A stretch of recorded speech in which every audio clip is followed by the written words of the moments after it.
Illegal immigration is not getting any better despite claims that the border is secure. And we're going to do something a little bit different today. And we're going to see if we can review a really interesting show that Amazon has put out. Stick with us. We'll see what that is. I'm your host, Zach, and this is Zach's Fact Shack.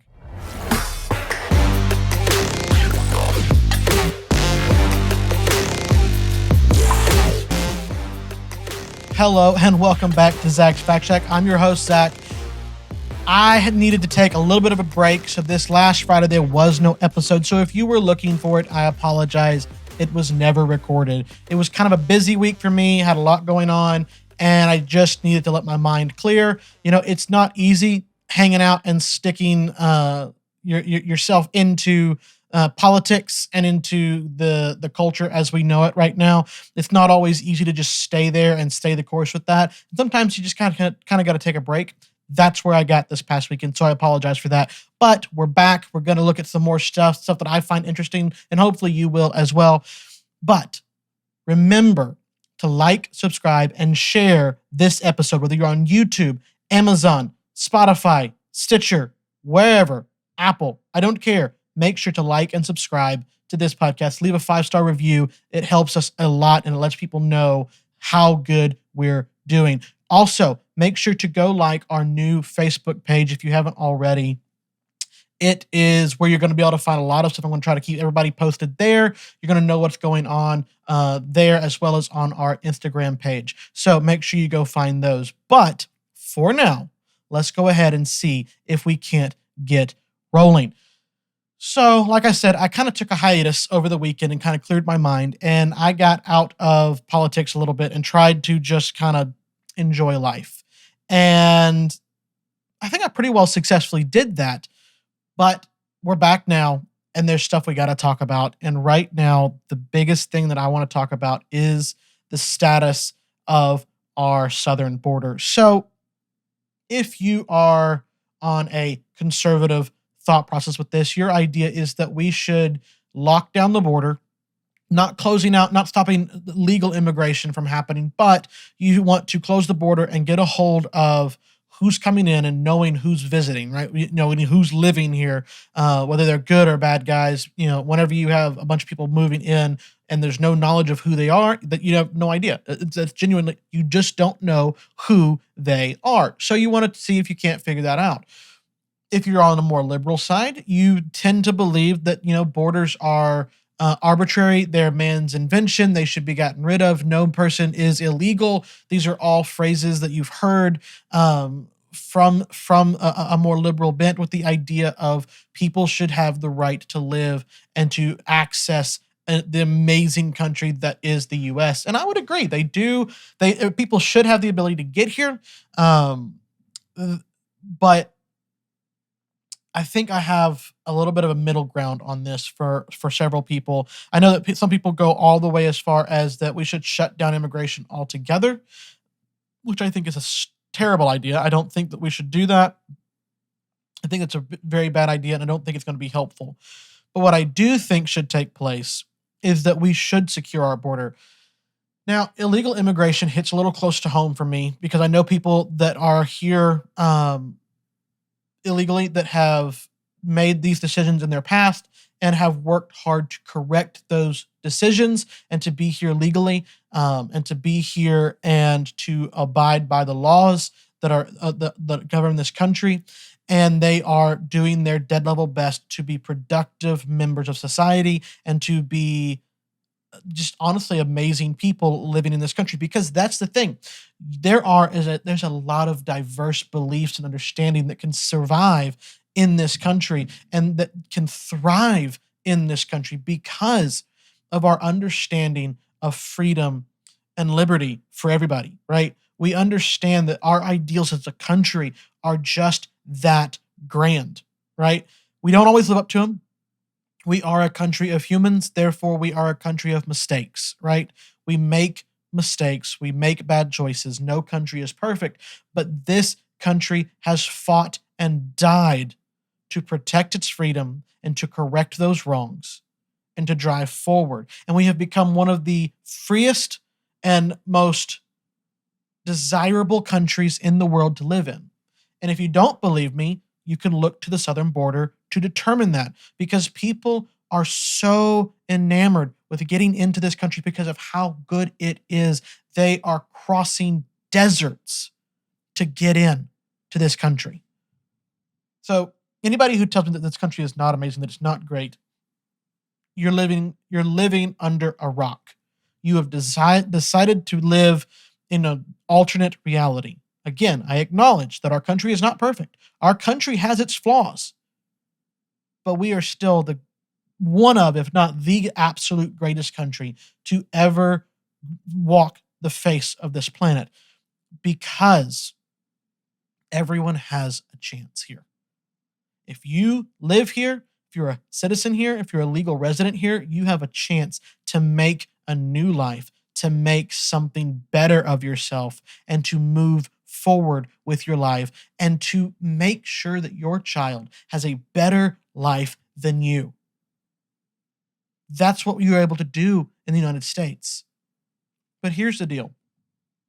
I believe that we should absolutely fix our immigration system. I think it's bulky. I think it's overloaded. I think it's mired in bureaucratic red tape. But what I don't think should be happening, what I don't think is a good idea, is an open border policy, of which it appears of what Biden seems to be enacting, whether on purpose or just simply ineptitude. Because that's what's going on. Right now, we are looking at a record-breaking number of people crossing the border illegally in Texas, Arizona, New Mexico, and California. And they are crossing in numbers that we have never seen. Somewhere around 2 million people have already crossed, or nearing that number anyway, and that number will continue to grow. The reason being is manyfold, but the idea is that the understanding is, if you get into the country, you're pretty much guaranteed to stay, because we are not prosecuting. We are not putting back in Mexico with the stay in Mexico policy that Trump had. That's no longer enforced. And so all of the cells are full. The cages, as it was put under Trump, are full of children by themselves still. In fact, more so than under Trump ever, and for longer periods of time under Biden, just like they were under Obama. But we're not going to talk about that because that's taboo.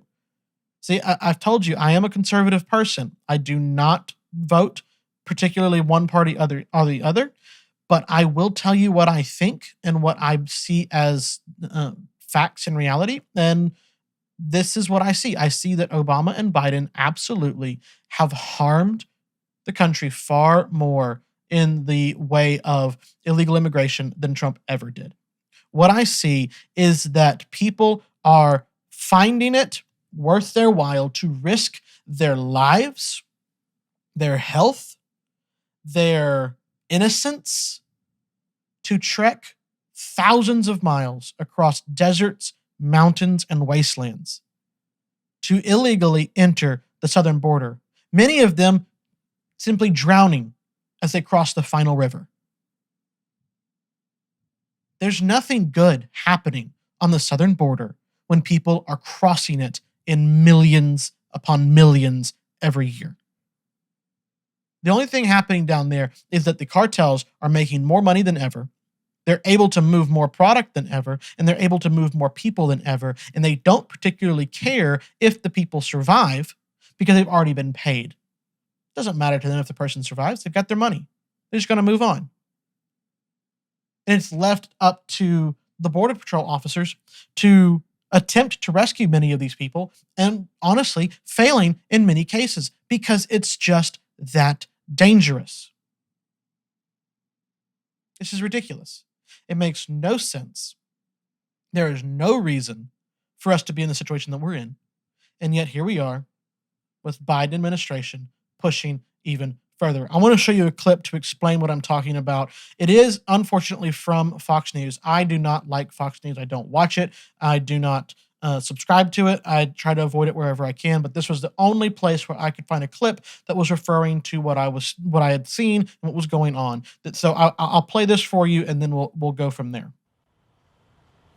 Harris, good morning to you. These sanctuary cities can certainly expect a lot more buses heading their way because things down here not slowing down at all. Here in the Del Rio sector, they are still averaging upwards of 1,500 to 2,000 illegal crossings every single day. Case in point, take a look at this video we shot just after sunrise this morning. Once again, another single massive group of about 200 migrants who crossed illegally all at once here in Eagle Pass. And as you can see from the drone video, almost all of them are single adult men. Most of the people crossing here from Venezuela, Cuba, and Nicaragua. You'll actually see some of the migrants actually hung up a Venezuelan flag on the fence here on this private property that was put up by the state of Texas. And most of these folks not being Title 42, so most of them will be released into the United States once they're done being processed. Then take a look at this video out of El Paso in West Texas. They are getting overrun there. What you're looking at are street releases of migrants. Border Patrol so overwhelmed, they are so over capacity, and the local NGOs are over capacity, that Border Patrol has just started dropping off migrants on city streets, street corners. Migrants are having to sleep on sidewalks in front of bus stops. The city is totally overwhelmed right now. The numbers in El Paso have shot up like a rocket ship in recent days. Take a listen to what the Democratic mayor as well as the NGO have to say about it. A month ago, we were seeing about 200, 300, 400 a day. Now we're seeing anywhere from 1,000 to 1,400 a day. We do have some concerns because especially within recent days and the street releases that are taking place, we simply don't have space. And as a result of all this, take a look. The city of El Paso now sending its own buses full of migrants to New York City. This is video of one of those buses arriving in the Big Apple. Remember, El Paso is a Democrat-led city, and they are saying they are so overwhelmed, they too are now having to bus migrants all the way to New York City and other cities around the country. El Paso actually going to be holding a meeting tonight to discuss awarding a contract to a charter bus company for upwards of $2 million for a 16-month contract to potentially start sending more charter buses all around the country to other cities. Harris, the city of El Paso, says they're considering sending a maximum of 4 buses every single day to other cities around the country, primarily, though, New York City, because they say that is where most of the migrants are requesting to go. We'll send it back to you. So, if you're watching on YouTube, you see the footage. I'll describe to you what we just watched if you're listening. There are millions of people crossing the border every year in groups of hundreds sometimes.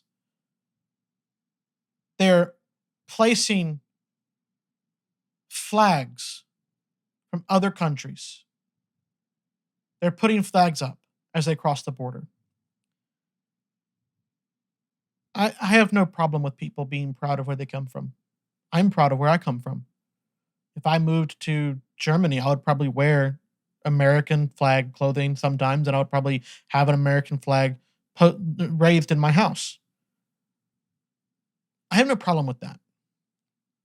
What I am concerned about is that when you are crossing the border illegally, knowingly illegally, when you are immediately breaking the laws of this country, I have to wonder if your motives are great. Do not try to make this into they're not sending us the best hoax. We're not going there. What I'm saying is that because we don't know who is entering the border, we do not know the motives of those entering the border. We do not know if it is a gang member or little old grandma. Is that easy enough to tell? You have to ask somebody more educated than I am in this scenario. I'm not going to make claims there. But what I can say is that when you have millions of people crossing the border, that's what we know of. We know of 2 million people crossing. It is estimated that there are as many as 4 or 5 million that have made it across without being seen. So we're looking at a possibility of 6 to 7 million people having crossed into our country illegally in the last year. That is not sustainable. It is not sustainable. And you can look at the larger cities that have all declared in the past that they're sanctuary cities, that they would not cooperate with ICE, Immigration's Customs Enforcement. They would not cooperate. They would not allow the deportation of these people. Here's the thing. What is happening now is the Democrat-led cities in the Northeast and in the Midwest that have long held to the belief that they should be sanctuary cities are suddenly finding themselves inundated with illegal immigrants being bused to their cities by border towns who cannot handle the crisis, because not even the largest cities among us are able to handle the crisis. I think probably one of the best things that the right-leaning governors have done is allow the left to see their own consequences. You see, the left primarily lives away from the border. Not all of them, but the left primarily lives away from the border. They live in the unreachable, untouchable elite homes. Now I'm talking about the left of the leaders on the left, right? The leaders of the Democratic Party that are so far to the left that they're saying open borders, no borders should ever exist, all one big country. They're untouched by this until now. Because now the problem is coming to their doorstep and they don't like it. They find it to be a problem. You see, what I have noticed, and maybe I'm wrong, but what I've noticed is that the elite on both sides, the elite tend to like their houses to be left alone and for the property values to continue to soar, to make them more wealthy. And having millions of people suddenly dumped on your doorstep, homeless, jobless, helpless, hungry, sick, all of these people, in the condition that they're coming across the border, simply moved forward, as the story said, that being actually requesting to go to New York City in many cases. These people are suddenly dumped onto the doorstep of the elite. And suddenly their property values go down. Suddenly they don't feel so safe. Suddenly they have to look at the true consequences of their indecision and inaction and inability to do what is right. You see, little girls are crossing the border as sex slaves. Little boys are crossing the border chocked full of drugs as mules. This is how they pay their way across to a better country, a better life. Only thing is, they're never set free. You see, just like in days of old, the Democrat Party and the policies that they have enacted and are pushing and striving for has not only enabled, it has progressed and made to flourish the slave trade. Only it's not the transatlantic slave trade this time. It's the transborder slave trade. It's the sex slave trade. It's the drug slave trade. You see, the Democrats, the Democrat Party, the leaders of it, their policies have driven us to this point, to this moment. And when they're faced with all of the evidence that says that's exactly what's happening, what do they say? Listen to Kamala Harris and what she says. Final topic here, since we're here in Texas, I want to ask you about the border. Would you call the border secure? I think that there is no question that we have to do what the president and I asked Congress to do. Is the first request we made: pass a bill to create a pathway to citizenship. The border is secure, but we also have a broken immigration system, in particular over the last 4 years before we came in, and it needs to be fixed. We're going to have 2 million people cross this border for the first time ever. You're confident this border is secure? We have a secure border in that is a priority for any nation, including ours and our administration. But there are still a lot of problems that we are trying to fix, given the deterioration that happened over the last 4 years. So, what's the answer when you are met face to face with the reality of millions of people crossing the border? 2 things. The border's secure, and Trump did it. Those are the arguments. The border's secure, and it's Trump's fault. So, if the border is secure, what are we blaming Trump for? If we're blaming Trump for something, how is the border secure? I'm not seeing how this is a possibility. The two are not marryable. They do not happen together. Either Trump is at fault or the border is secure, but not both. I want to read, I clipped it, and I want to read what Kamala Harris actually said, and I thought it was interesting. We have a secure border, and that is a priority for any nation, including ours and our administration. Now, somebody might say that she said something different, but this is what I heard. I'm going to read it again. We have a secure border in that this is a priority for any nation, including ours and our administration. She literally said nothing. She said it's secure in as much as it's our priority for it to be secure. But that doesn't mean it's secure. Just because it's your priority, because you claim it's your priority, I can say that it is my priority to run a marathon tomorrow.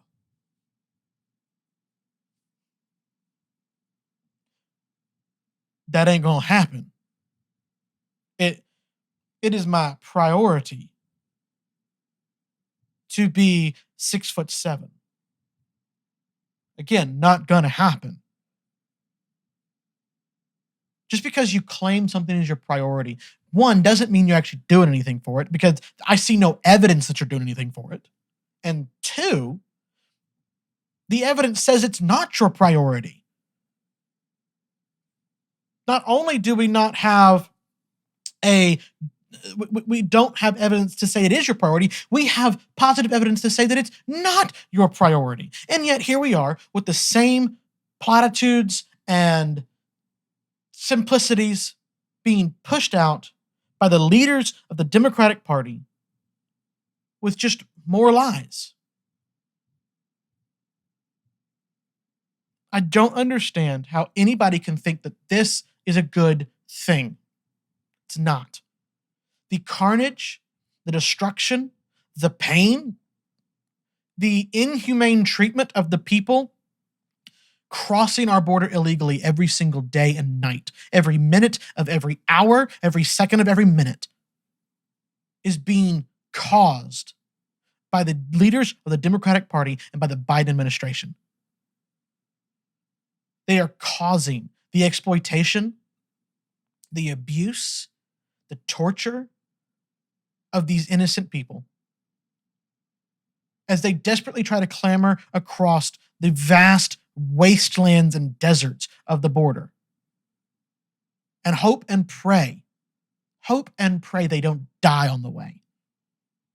Now, many people would say, well, then we should go out there and bring them in ourselves. Okay, cool. If the largest cities in our country are unable to support the influx of people,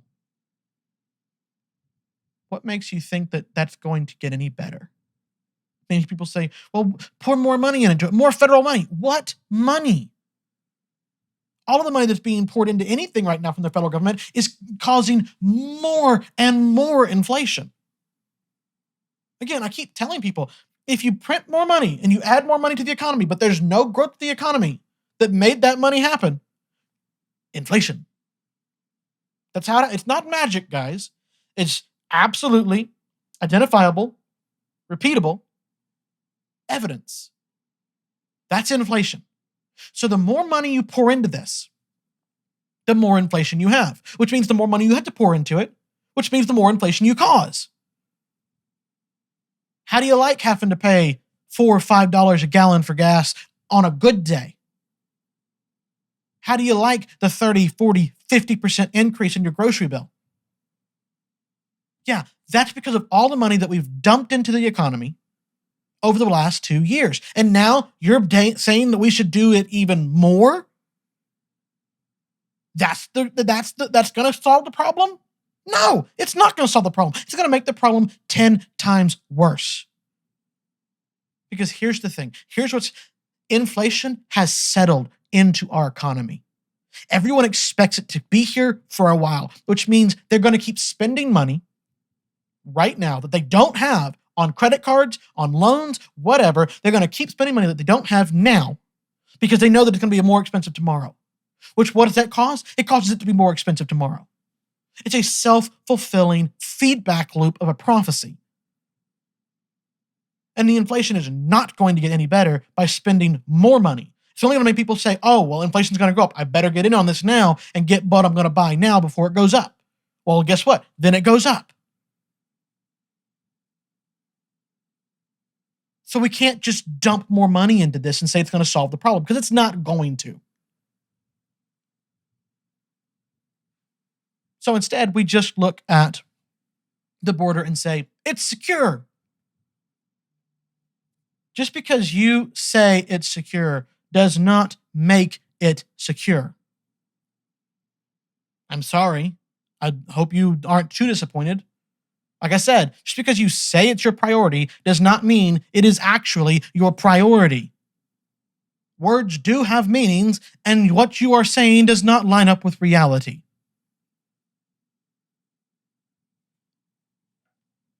There may come a day when there are open borders across all countries, with no issues, no setbacks, no problems, no exploitation, no abuse. But I doubt it, because I've seen the people of this world. I've seen what we cause in pain every day to all these people around us. And I do not anticipate that getting any better anytime soon. Before I go too much further, I wanted to make one last statement on of a political nature before we move into the film review that I wanted to do. And that's simply this. Biden, and I believe it was in my last episode, Biden had made a hugely dangerous rhetorical statement of a speech.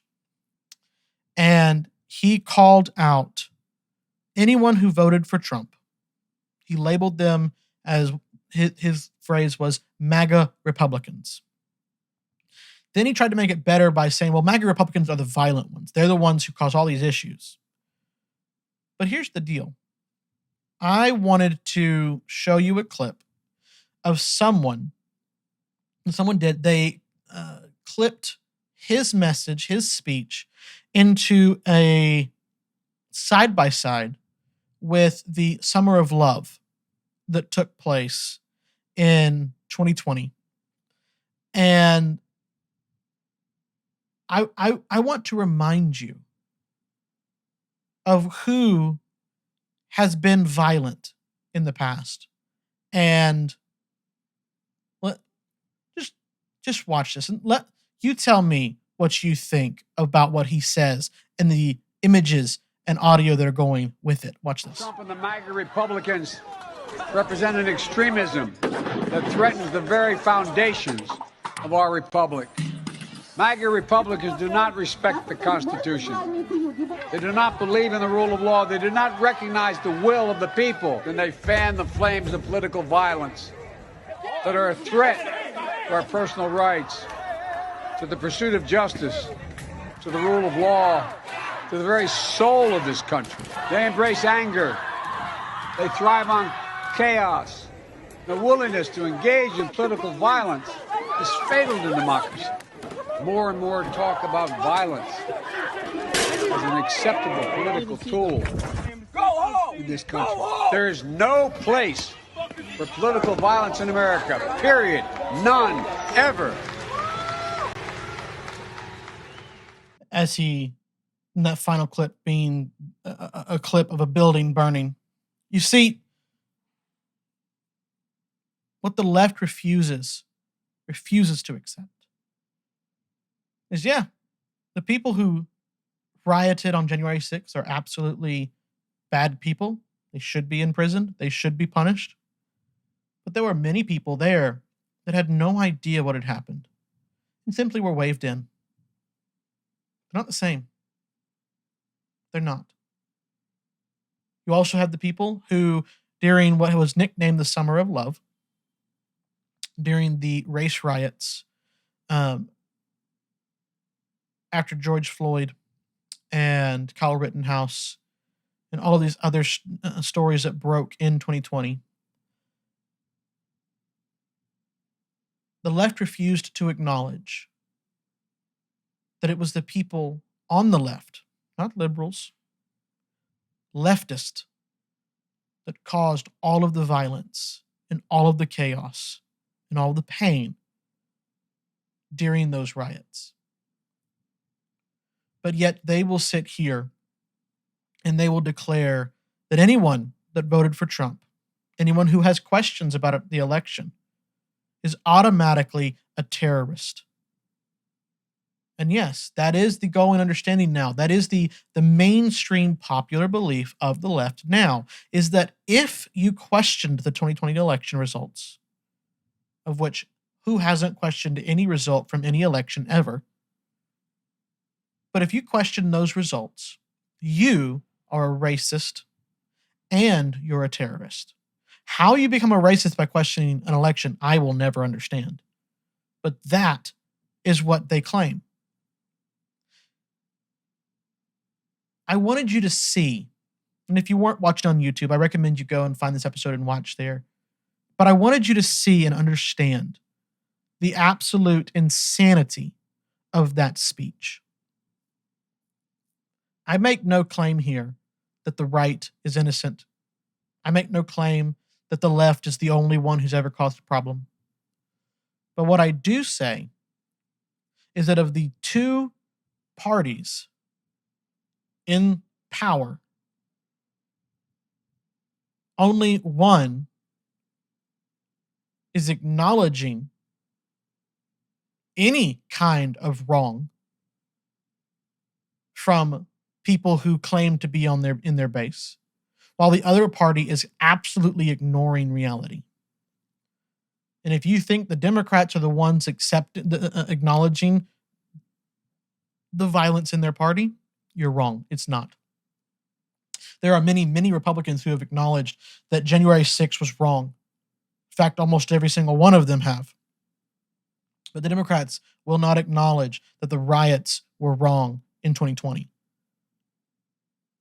They'll acknowledge that the riots had a place and should have happened because of the generational mistreatment of minorities. I believe billions of dollars in damage was done. Hundreds, if not thousands, were injured. And dozens, if not hundreds, were killed. during those riots.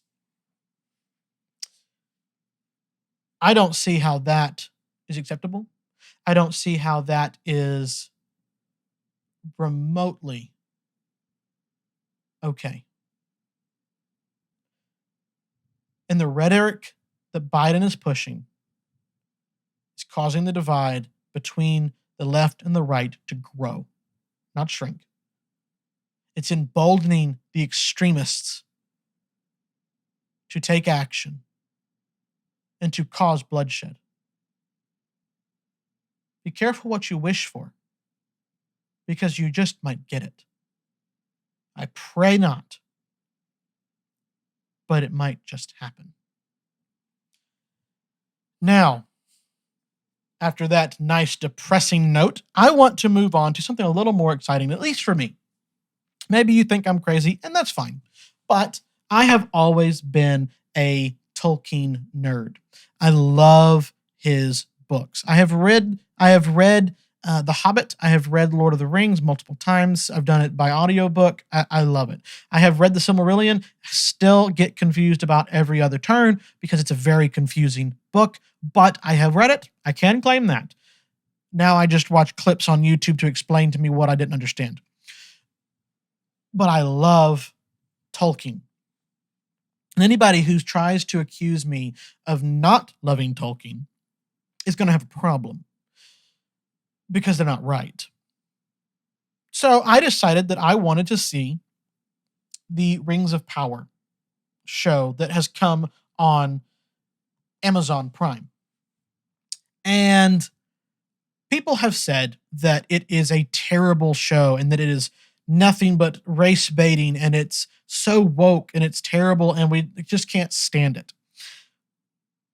And while they have already slated 50 episodes to be made, or 50 hours of episodes to be made over multiple seasons, 8 episodes in this season,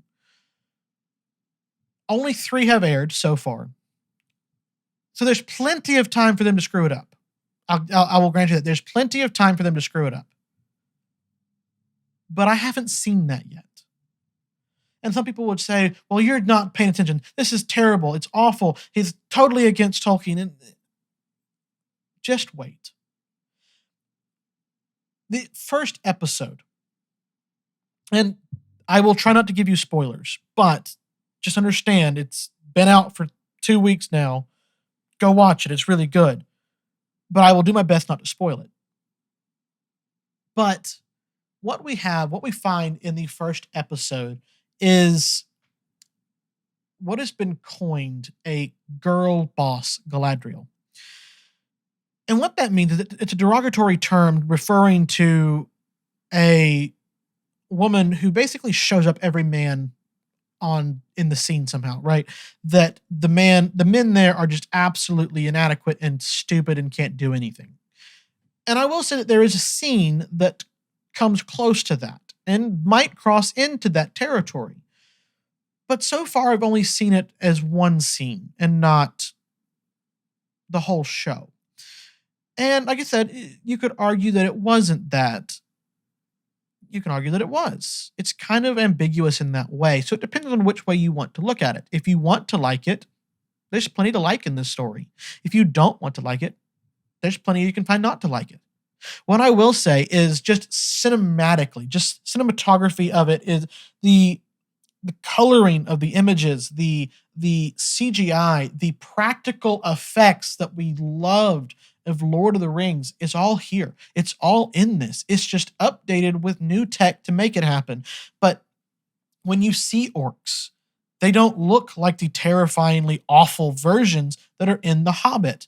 They look like the uniquely terrifying, disgusting characters that were done in The Lord of the Rings, the original trilogy, because those evoked so much imagination and thought and grandeur. That's what they came back to do. That's what they attempted this time. Many people are back from the original Lord of the Rings. Some of the characters are back and playing different roles that they're under so much makeup you can't tell.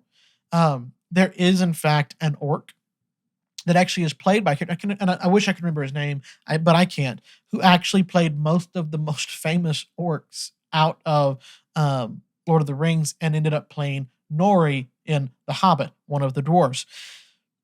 Great actor, has done a great job, and I have loved seeing what he's done in this so far. Again, there's only 3 episodes, so there's plenty of things that they can screw up. There's plenty of things they can make right.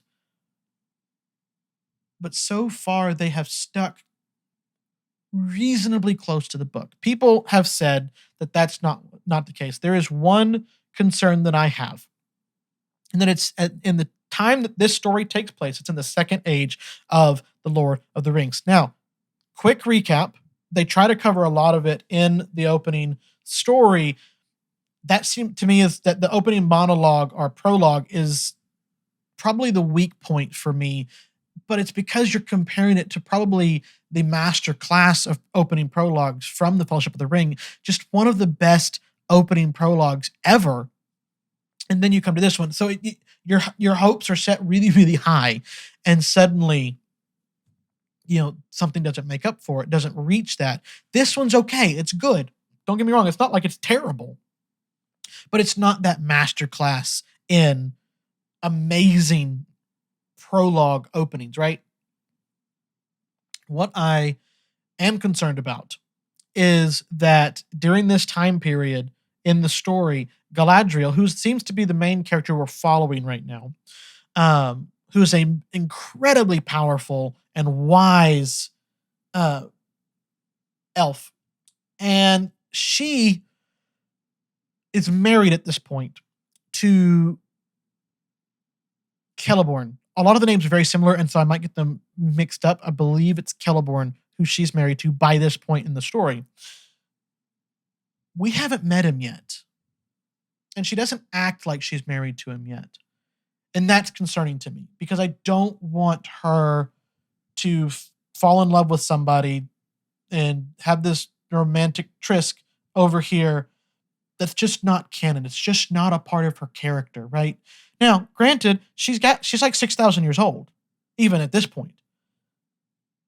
I get it. I understand that there's a lot of growth and change you can have in that. In fact, that's one of the things I do like about it is that in this story, she's not the calm, collected, poised, wise, silent leader that she is in the Third Age, where the Lord of the Rings story takes place. In fact, she is impetuous and filled with rage and anger and vengeance, and that she is single-minded in that to her detriment. I get that maybe she grew in that from here to there. I can see that happening. That's totally fine. What I'm afraid of is though that they're going to cause her to leave her character as who she actually is in the arc that she was already written for her. Because Tolkien has already said that she was a mighty warrior and that she had great abilities to lead both militarily and as a civilian, not necessarily in the military, but to lead the government, to lead the people, to lead the elves. She was a great leader. That's all in the story, and it's all understood from Tolkien, and yet people are furious that that's what she's doing here, and I don't see the problem. Now, people are very upset because let's understand. Let's understood. This story was written as a mythology for Northern European countries, specifically for Great Britain and the British Isles, because they didn't have a mythology. The Greeks have a mythology, Egyptians have a mythology, the Romans have a mythology, but Northern Europe doesn't really have that. You can go into the Norse mythology, but Western Northern Europe, France, Spain, Germany, England, that area doesn't really have one, and he wanted to give them one, and that's what he wrote the Lord of the Rings for. But that means that the characters in it look like the characters that would have believed in this mythology, right? That's what they would have thought of. That's what they would have seen. That means they're primarily white. That's Northern Europe, right? That's the people who have lived in Northern Europe for millennia. So I understand why people think that that's what the character should look like. I get that. But I also understand If you'll write me a good character, I don't care what they look like. That's my thought. And there is a character, Arindir, I believe is his name. Forgive me if I'm mispronouncing it. He is a made-up character for the story, so he's not a part of the original Silmarillion or any of the history of Lord of the Rings. He's an original character made up for this. He is black. He has short, curly hair. He looks like no elf we have seen in these stories ever before during in any part of the Lord of the Rings story so far. But I will tell you this. I think he's my favorite character so far. And he is absolutely the most elf-like character there is. He just is. He's one of my favorite characters. He does a great job. Great actor, great skills. I'm loving it. But what about the black dwarf woman? And it doesn't bother me. I was concerned that it would. I will admit that. I was concerned that they were going to make it into a race baiting thing. But in the story so far, again, they have plenty of time to mess this up. But so far, again, a great character. Love her to death. Can't wait to see more of her in the story. I have no problem with what I have seen so far. And anybody who says otherwise, I think, is not giving it a fair shake. And I'm not saying that everybody's going to like it, right? Not everybody likes these movies. Not everybody likes Lord of the Rings in general. One of my friends says that it's horribly overrated, and I think he is entirely and utterly stupid. But, that's his choice. He can believe that. He can think that all he wants. But I love the fact that we get to go back to Middle-earth, and we get to see the history that I've read about and tried my best to keep track of in my head. But let's quickly go over the history of Lord of the Rings, right? So you understand where this story lies. So in the beginning, there is the one god of Middle-earth, of Arda, which is the whole world's name. His name is Eru Ilúvatar. He is a single god, right? He creates a higher choir and lower choir, or higher set of gods and lower set of gods, the Valar and the Maiar. They're together called the Ainur. And through their singing, they create the world and through Ilúvatar's vision of what he wants it to be. But one of them, Melkor, decides to sing terribly and puts into the world, into the world, anger and hatred and revenge and discordant notes. And each time Ilúvatar changes the tune, Melkor comes back with his own, trying to change it again. And before it's all done, Ilúvatar simply says to him, "Everything you have done is already a part of my plan. You cannot harm my plan," because he's all powerful. This infuriates Melkor, and he goes off to cause problems later on. Then Ilúvatar shows them the world. They see it, they love it, and they enter into it and begin to prepare everything for the arrival of Ilúvatar's children. That's what they're called. That is the elves and men. During this time, they grow all of these plants, and the lights, the light that they have to light up this world is 2 lampstands. Melkor can't stand these things and finally arrives and destroys them. Before the lamps completely go out, they are then created into 2 trees doing the same thing. Again, this infuriates him. But during this point, the elves have awoken in Middle-earth and are drawn to Valinor, where the Valar and the Maiar are. That's where they will spend their time. This is where the story opens, in this time period where the elves are in Valinor. This is a part of the prologue of the story. We see the 2 trees. They're gorgeous. They're amazing. And they quickly fast forward and through the fact that Melkor, Morgoth will be his new name after this, but Melkor comes in with a giant spider named Ungoliant, who kills and poisons the tree. Before the last seed and the last fruit fail, they take them and create the sun and the moon out of them that circle Arda in the sky. This infuriates Melkor again because he can't get rid of them now. Why they didn't do this first, I don't know. But anyway, all of that happens. Melkor flees to Middle-earth and begins to build up his forces.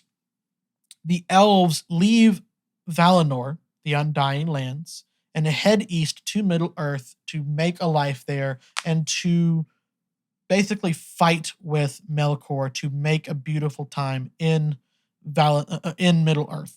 Well, this goes on for millennia. This is in the First Age at this point. And the First Age ends whenever the elves beg for help from the Valar, who then come and help to destroy Melkor and his forces, which takes over a century to do. That's how powerful he was. He is destroyed, he is imprisoned, but not before his second in command gets away, Sauron. This story will follow that. It will look into the Second Age, which the Second Age begins when Melkor is defeated. The Second Age will end. It begins when Melkor is defeated. It will end when Sauron is defeated the first time. Then we will move to the Third Age, which will end when and the Lord of the Rings, the books and the movies cover the ending of the Third Age into the Fourth Age. That's what will happen there. So you're pretty well caught up on the basic infrastructure of what's taking place in this story, well enough that you can go and watch it and enjoy it. Here's the thing. If you don't know anything about Lord of the Rings, you can find this story enjoyable. If you know a lot about Lord of the Rings, you can still find this story enjoyable. If you want to be mad about it, you can do that too. It's completely up to you and how you approach this. It's your choice, so you make it. But I'm going to tell you that so far, I would give it a 5 out of 5. Definitely would recommend you should go and watch it and enjoy it, because I have and I will continue to. If they change it, if they mess it up, again, they have plenty of time to do so. If they mess it up, I will come back and I will let you know, and I will no longer watch any further. But it hasn't happened yet, and I'm hoping and praying that it doesn't happen. That's today's episode, guys. I am going to get out of here. It is time for me to move on with life. I know this was a fun episode, right? We covered a lot of stuff, but that's the end of that. So remember, like, subscribe, comment. Let people know about this show. Let them know what truth you're finding, what information you're finding, and the stuff that you are loving. But until next time, I'm your host, Zach, and this is Zach's Fact Shack. We'll see you next time.